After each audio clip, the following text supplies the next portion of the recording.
Hey, welcome back everyone. This is Uncle Frank, and I am not a financial advisor, nor is any of the content to be construed as financial advice. This channel is for entertainment purposes only.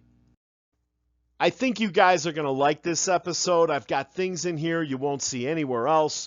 U.S. stocks saw a largely positive week, with the benchmark S&P and the tech-heavy NASDAQ notching more record highs. A solid start to the second quarter earnings season, and favorable economic data help buoy sentiment and offset concerns about tariffs and Fed Reserve independence. Key inflation readings in the core CPI and the core PPI indexes for June came in softer than expected, allaying worries that U.S. President Trump's trade war would have a big impact on prices. Moreover, June retail sales blew past estimates. Big banks kicked off the earnings season, highlighted by the number 1 and 2 U.S. lenders by assets, J.P. Morgan and Bank of America. JPM top boss Jamie Dimon and BAC chief executive Brian Moynihan both used the word resilient to describe the U.S. economy and its consumers. Meanwhile, streaming giant Netflix delivered a beat and raise quarter. Well, shit, guys, that all sounds pretty good to me. I don't know if you noticed, but the Wall Street-owned press bet against everything I just listed and bitched about it the entire week from Monday to Friday. The independence of the central bank was another key theme this week, after a media report that Trump was likely to fire Fed Chair Jay Powell soon appeared. Trump later told reporters that it was highly unlikely he would remove Powell. On the tariffs front, Trump last weekend said goods imported from the EU and Mexico would be subject to a 30% tariff from August 1st. On Friday, Trump again took aim at the EU, reportedly pushing for a 15 to 20% minimum tariff. Guys, don't forget, the name of this game is to get them to manufacture their products here. That means more jobs here. We are going to need that like the desert needs the rain very soon, because AI is going to eliminate 25% of all white-collar jobs before you know it. And that's another reason we need to keep our borders tight, because AI, robotics, and quantum will continue to eliminate jobs from the entire spectrum. The S&P added 0.67% over the past 5 days. I've got 6296. The NASDAQ added 1.47%. I've got 20,895. The Dow did nothing, lost 0.01%, 44,342. And the Russell 2000, the small caps, added 0.37% to finish at 2240 for the week. What's hot and what's not from last week under S&P 500 sectors? Big tech led the way, up 2.1%, followed by utilities, up 1.6%. Energy lost the most, shedding 3.9%. On the world stage, Hong Kong led the way, up 2.8%, with India losing 0.9%. Under commodities and bonds, crude oil WTI lost 1.6%, to finish the week at 67.34 a barrel. Gold lost only 0.2% to finish at 33.58 an ounce. Silver over the past 5 days has lost 2.56 to finish at 38.42, while the 10-year bond yield lost 0.2 basis points to finish the week at 4.431. Under crypto, Bitcoin as of Friday gained 1% for the week. Ethereum jumped 22.2%, but XRP led the way, up 26.2% as of Friday. Speaking of utilities, followers of this show know that the Gabelli Utility Trust is one of Uncle Frank's favorite monthly dividend payers. I'm happy to report it's up 20.25% year to date. Not a bad gain so far this year, while getting paid a fat dividend every month. Not investment advice or advisor.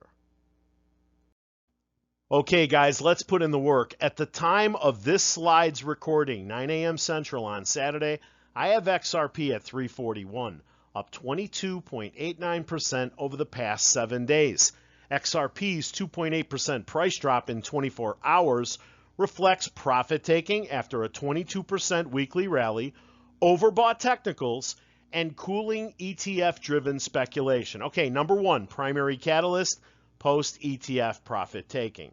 XRP's 24% weekly surge culminated with the July 18th launch of ProShares 2x leveraged XRP ETF, symbol UXRP, which closed up 6.1% on its debut. Listen to this.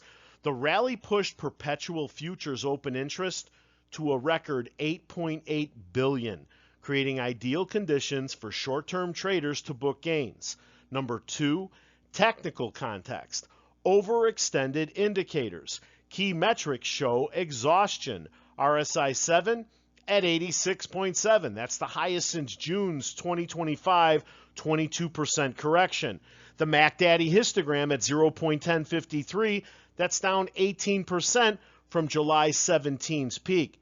Testing the 324 fib support number, that 23.6% retracement from the $1.91 to $3.65 swing.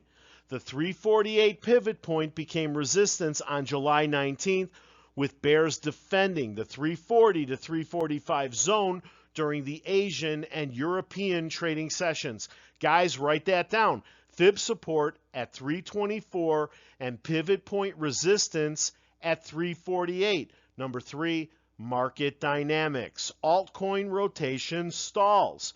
Bitcoin dominance fell 0.32% to 61.08% as Ethereum outperformed, but the altcoin season index remains at 39 out of 100. XRP's 24-hour underperformance aligns with a crypto-wide dip, total market cap down 1.18%, and a derivatives reset. 49.5 million Bitcoin liquidations sparked cross-crypto deleveraging. Now, I would add a little buy the rumor and sell the news dynamic on all the crypto bills passing. Am I right? Conclusion, XRP's dip appears corrective rather than structural, fueled by leveraged traders unwinding positions after hitting technical extremes. While ETF optimism persists with 86% approval odds per Polymarket, watch whether bulls defend the 324 Fibonacci level. A breakdown could extend losses towards 299. What catalyst would reignite XRP's uptrend, Ripple's RLUSD expansion, or a spot ETF filing? Now, that's true, but I would point to the fact that we're still officially in court with the SEC, and that means no spot XRP ETFs, and that's because the SEC is dragging its feet because it was ordered to. Okay, now let me show you what Uncle Frank believes is the reason XRP stopped raging ahead. Headline, SEC meeting yields no vote. XRP slips below 350 as SEC remains silent on Ripple appeal vote during its July 18th closed-door meeting. That's right, because that's what he was ordered to do. Legal experts expect the SEC to drop its Ripple appeal, but the timing of a vote remains uncertain. Yes, let's hope that news drops Monday morning. But this delay also means no spot XRP ETF approvals while the SEC is dicking around. But don't you guys find it strange that all the other crypto cases were tossed out so quickly months ago? Every case except this one?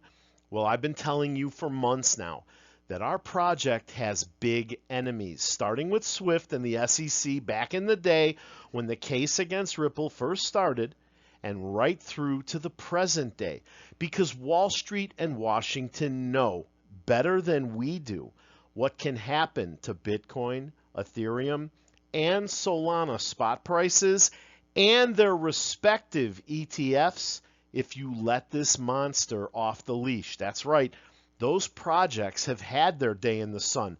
And if XRP escapes from the courtroom officially, and then you start approving one spot ETF after another, not these leveraged futures ones, but just spot one-to-one XRP ETFs, XRP will draw tens of billions of dollars from the coins Wall Street and Washington are protecting. It's that simple, not investment advice or advisor. Take a look at our new SEC guy on the right. You think this guy is a rebel, a maverick, a defender of retail investors, or just a rubber butt plug that will do whatever he's told by Washington and Wall Street? Let me give you some things to think about. What does the new guy think of the completely unsupervised dark pools that are so popular on Wall Street these days? I'll tell you, Atkins in 2007 and 2009 defended dark pools as valuable marketplace tools for large orders and said they enhance liquidity and aid in price discovery because all prices are eventually reported. He also dismissed concerns that expanding dark pools unchecked would harm public markets or that investors would be unprotected. What about payment for order flow? The SEC under Atkins withdrew proposed rules related to payment for order flow and best execution standards that were put forth under the previous SEC chair, Gary Gensler. How about naked shorting? Atkins seems to be concerned about abusive naked short selling and supports regulatory action to address it, particularly focusing on prompt delivery and potential penalties for failing to borrow and deliver shares. However, his overall stance also suggests a preference for a balanced approach that avoids overly burdensome regulations that could potentially stifle market activity. Yeah, okay, guys. You think this guy is going after Kenny and Dougie? He's going to take on Wall Street? You better think again. So I asked AI, give me a list of new investigations under the new chair, Atkins, right? Under new SEC chair, Paul Atkins, the agency is undergoing a shift in regulatory focus, particularly regarding digital assets and enforcement actions. Atkins is prioritizing a rational and principled approach to crypto regulation, emphasizing clear guidelines for issuance, custody, and trading, while also addressing potential overreach in enforcement. Okay, so no new investigations. He's working on crypto, and you know what he's really worried about? Potential overreach in enforcement. Look, guys, I know this is not what you want to hear, but haven't you had enough of YouTubers telling you what you want to hear? Will that help you make good decisions? I'm going to say it now. This guy isn't going to do shit for us. Check this out, guys. Paul Atkins, who is the founder and CEO of Potomac Global Partners and a former SEC commissioner, is known for serving as an expert witness in various legal cases, including those involving the SEC. In 2007, while serving as an SEC commissioner, Atkins supported the repeal of the uptick rule, also known as the tick test. This rule, in place for 70 years, restricted short sales to only occur when the last sale price was higher than the previous price, aimed at preventing short sellers from exacerbating downward pressure on falling stocks. Atkins, relying on economic analysis, deemed the rule unnecessary, and its removal would allow unlimited short selling. Critics argue that this repeal enabled short sellers to contribute to the decline of financial firms during the 2008 financial crisis. In one instance, Atkins served as an expert witness for Virtu Financial in a case where the firm chose to fight a lawsuit brought against them by the SEC. Some of Atkins' known clients at Potomac Global Partners included Bank of America, Barclays, Deutsche Bank, Goldman Sachs, and Fidelity Investments. Oh yeah, I'm sure the Wall Street bad actors are shitting in their pants with this guy at the helm. So let's get one legal opinion before we proceed. Behind closed doors, why the Ripple versus SEC case still isn't settled. The case is delayed due to internal SEC procedures rather than ongoing settlement talks. Mark Fagel explained that memo drafting, division reviews, and vote scheduling within the SEC caused the delay.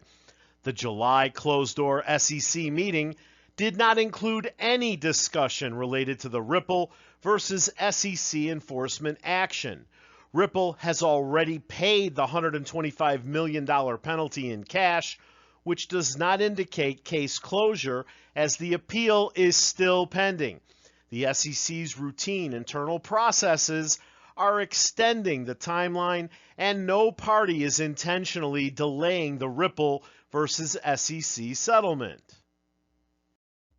Okay, now let me tell you why I think Mark Fagel is full of shit. In a notable shift, the SEC has recently dismissed several high-profile crypto cases, including those against Binance, Kraken, Consensus, Cumberland DRW, and Coinbase. These dismissals, along with the closure of investigations into Robinhood, OpenSea, Uniswap, and Gemini, signal a potential change in the SEC's approach to regulating the cryptocurrency industry. So go sell crazy somewhere else, Mark. It takes 5 minutes to pull down an appeal. But I've got some good news too from the block. Crypto market cap tops $4 trillion for the first time, solidifying major asset class position. I've got it at $3.85 trillion right now at 12:30 p.m. Central on Saturday. Now, I already covered this, but it bears repeating. Swift transaction volume plunges 15% as Ripple's XRP ledger activity explodes in payment revolution. But there's more. Swift eyes Ripple XRP or HBAR for fast interbank transfers.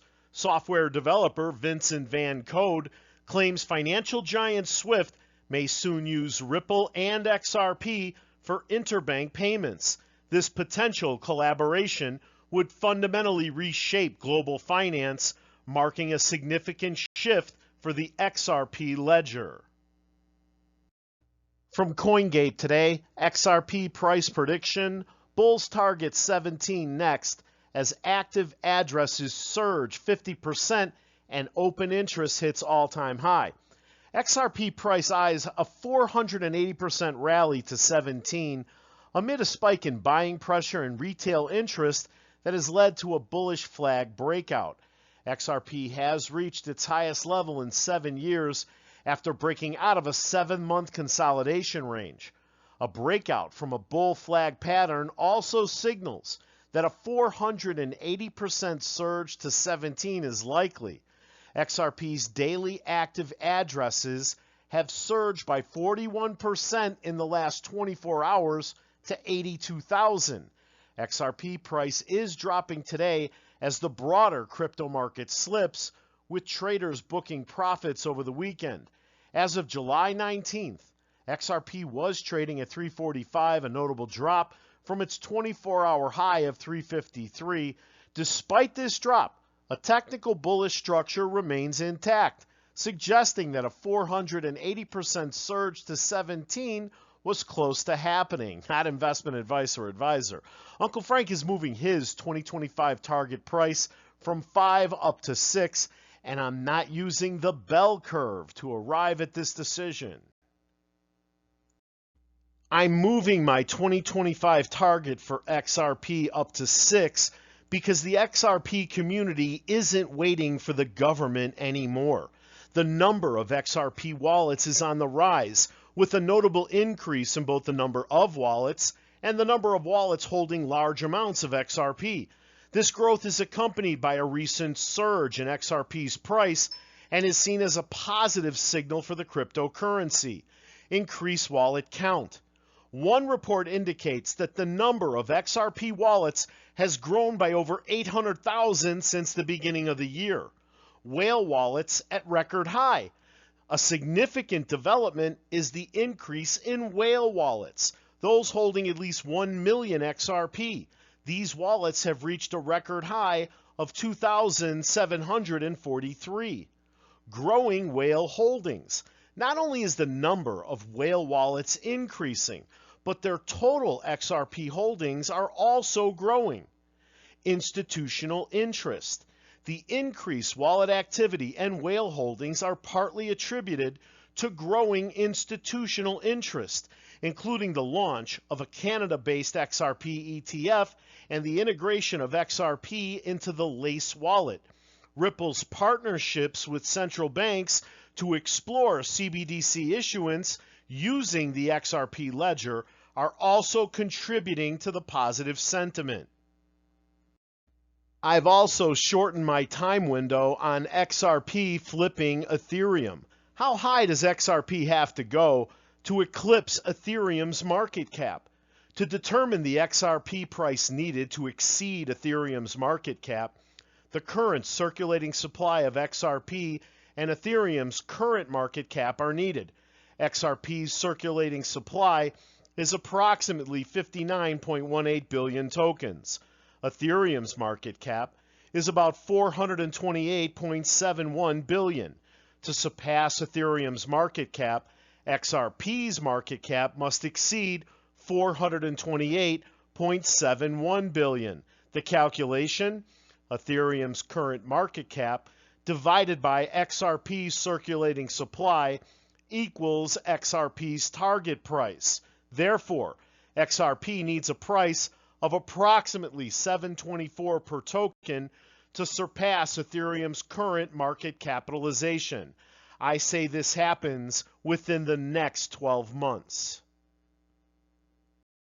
So this article was from FX Empire on the 4th of July. I shared it with you in a video, maybe you remember it, but it said XRP price will go insanely parabolic in 2025, fractal analysis. XRP's 2025 price pattern closely mirrors its 2017 fractal, hinting at a potential parabolic breakout. A symmetrical triangle setup targets 365 if XRP breaks above resistance in late Q3 or early Q4. What price did XRP hit on July 17th? 3.6447. Not bad, huh, guys? Institutional adoption and post-SEC clarity strengthen XRP's bullish narrative in 2025. That's why I said the XRP army isn't waiting for the government anymore. Earlier in this video, I remarked that open interest on XRP hit a record 8.8 billion. Now it's up to 10.46 billion. If you guys want to track that, go to CoinGlass and you can monitor it there. I covered Aurora Innovation in recent videos, stock symbol AUR, and I wanted to make sure you guys saw this headline. Aurora's stock soars as NVIDIA partnership transforms self-driving trucking industry. Aurora is up 44.91% over the past year and might have some room to run. If last week was crypto week, then this coming week could be artificial intelligence week. You heard it here first. The Trump administration is expected to release its long-awaited AI action plan next week. This plan will likely outline the government's approach to increasing the availability of resources for AI infrastructure, both domestically and abroad, including access to federal land for data centers, crucial for training and operating AI models. Pretty quiet week, but Monday, July 21st, 10 a.m. Eastern Time, U.S. leading economic indicators. On Tuesday, 8:30 a.m., Fed Chair Jay Powell opening remarks at the banking conference. Wednesday, 10 a.m., existing home sales. Thursday, the 24th, 8:30 a.m., initial jobless claims, followed by S&P Flash, U.S. Services and Manufacturing PMI at 9:45, and then new home sales at 10. And on Friday, the 25th, 8:30, durable goods orders. Now, this is not investment advice. I am not an investment advisor. I will never tell you to buy, sell, or hold any security or cryptocurrency. This channel is for entertainment purposes only, but as you know, Archer Aviation was my #1 stock pick for 2025. I'm a long-term holder of the common. I've been buying it since it dipped under 3. But it was time to sell this group of options. I beat the shorts, and I'm moving those funds over to XRP. Hey, I want to thank you for watching, and please remember to hit the like button after this slide if you enjoyed the presentation. Subscribe to the channel and set the alert so you're notified when I have new information to share. See you at the bell.